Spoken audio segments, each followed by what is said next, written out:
Hey guys, welcome back to my channel. So this is part 34 of the lady that married a man that didn't exist. If you are seeing this for the first time, there's a playlist and you need to go start from the beginning so you can catch up. But for people that are up to date, and like I said, and I think I'll just keep reiterating it, I'm doing it in parts because I can't afford to listen to this with this earplug for a long time. If not, my head will start pounding. So yeah, we'll do it in parts so that I can rest in between. So this is part 34. Part 34 of How I Married a Man That Didn't Exist. This is Mango. She is a little monster and she has been biting on my paper, biting on my pens. So she wanted to say hello. Okay, so the day prior, I had been in contact with my ex. I had extreme anxiety. He was super supportive during this, and he became enraged that I had so much trauma from this person. We were laying in bed the night before we were leaving for the trip, and I remember him saying, "I can't believe someone treated my baby like that. I'll fuck someone up." Like, he was really making a spectacle of it, and I'm just like, aw, girl, please. So the next day we went on the trip. We met my ex to get my things. He got out with me, of course, and I made sure to introduce him as my husband. They shook hands. He was always the perfect man to me in front of others. The way he presented himself, it was actually a very cordial meeting. I did not know what to expect seeing my ex after that long period of time. And we did not end on good terms at all. Maybe I'll do a story time about that one. Anyway, the meeting actually went well, but my anxiety was super high. I remember getting I had to get something out of my wallet to hand this person, and my hands were shaking. I was so nervous. So we get back in the car, and he wanted me to drive the rest of the way to his dad's house. And I remember being like, I cannot. Like, I am shaking in my boots. Why is it that that man was so lazy? Somebody that just exchanged a very traumatic, encounter with somebody that caused her a lot of trauma, and you are telling her to come drive you.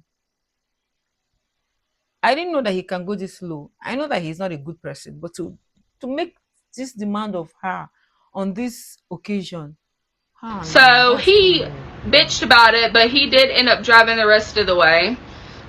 So we went to his uncle and his dad's house, and I was super nervous because obviously, like I said, his dad wasn't the biggest fan of the marriage, of the wedding. He obviously mirrored everybody else's opinions that it was so fast.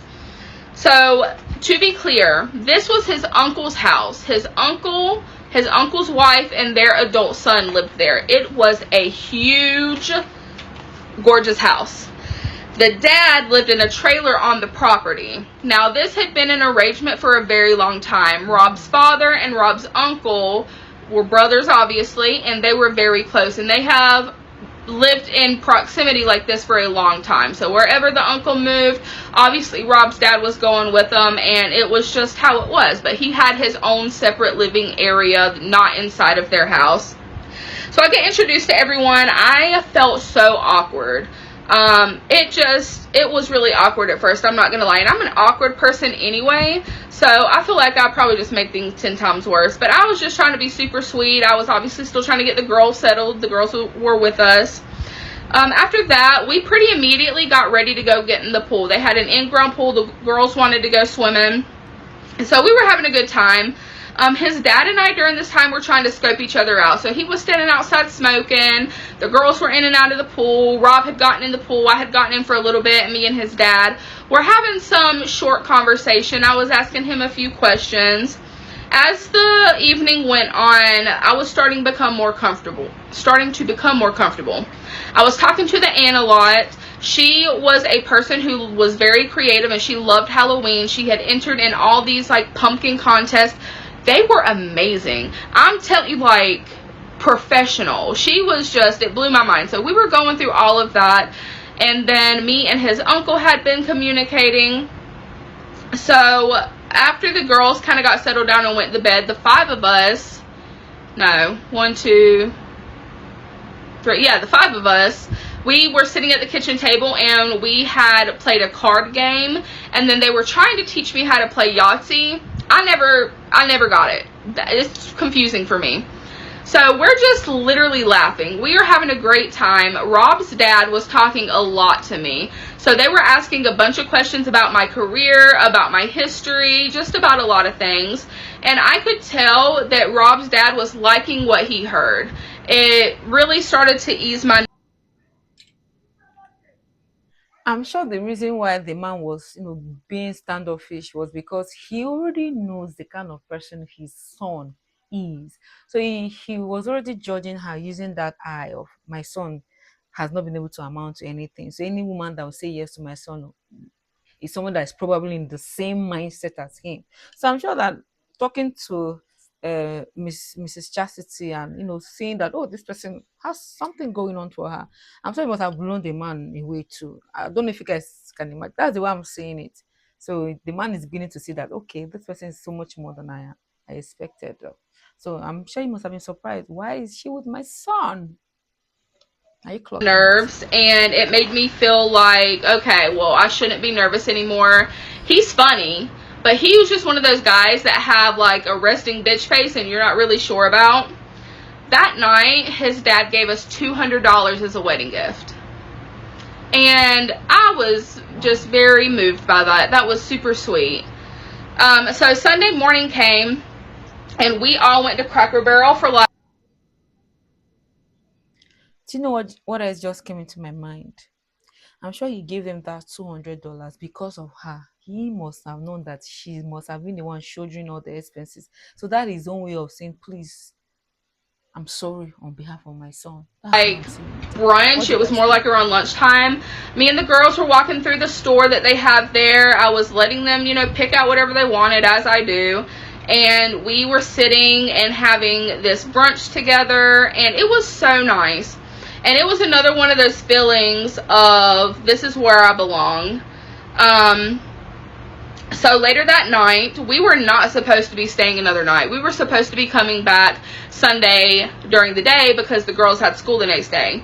Rob insisted that we stay another night. They needed to spend more time with their grandpa. He didn't want to leave.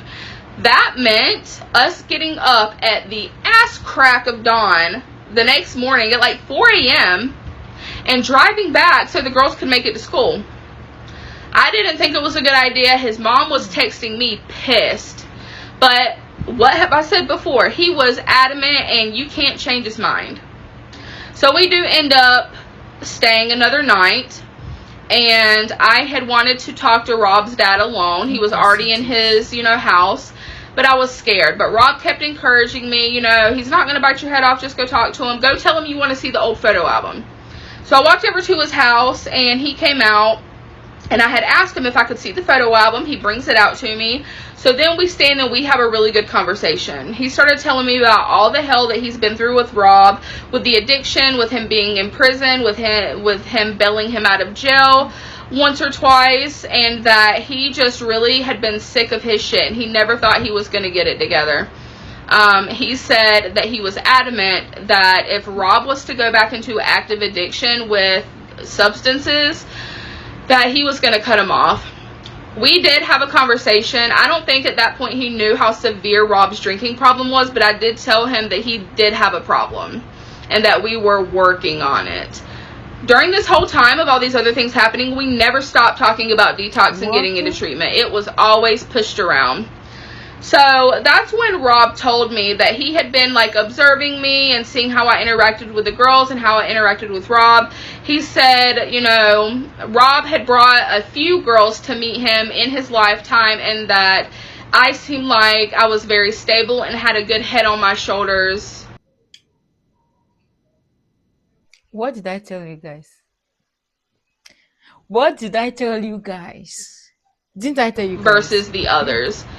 I don't know how to take that other than a compliment. He's speaking well for me. I don't know these other women. So I don't think he meant it as a jab. I think he meant it as he really saw that I was a smart, successful person and I had made something out of myself.